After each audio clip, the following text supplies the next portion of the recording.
Well, my friend, I think you're confused about different areas of science. You see, the study of how people behave is the study of psychology, and the study of how they behave in reference to other people is the study of sociology. Those are two social sciences, and they use the scientific method just like anything else. Which is to say, we observe things, and we turn those observations into data, and we analyze that data, and we draw conclusions. And since psychology and sociology are sciences that deal with behavior, when we see behavior, we have to assume that that behavior exists. Thus, we see masculine and feminine, male and female behavior, and we could see someone change from male behavior to female behavior and vice versa, so we see trans people exist.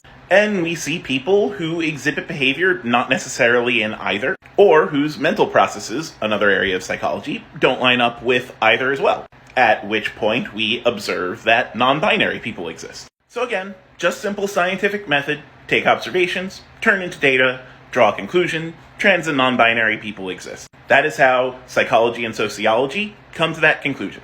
Biology is something completely different. Biology is concerned with how chemical and physical processes support what we know as the cycle of life. So that's everything from studying DNA, to studying reproductive cycles, to studying the makeup of a cell, to even studying animals, although they have their own sciences as well.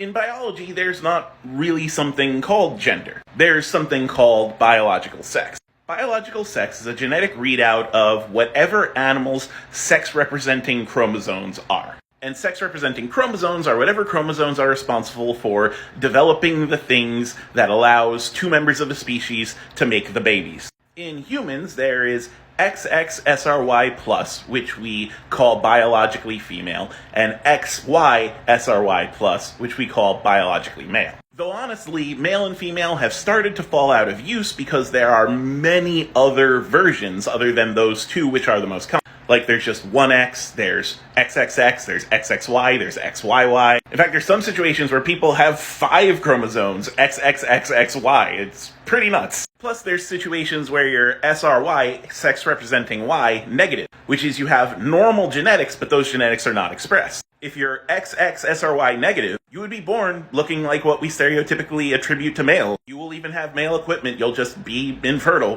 And that'll be the case your whole life. But if you ever get your genes read, you'll have XX, which otherwise we would consider female. And that's why we don't usually use male and female in that respect anymore, because biological sex is way more complicated than just XX or XY. So again, science, we observe. That observation is there are way more than 2 biological sexes. So in biology, there's more than male and female as well. And in fact, male and female are starting to become outdated biological terms.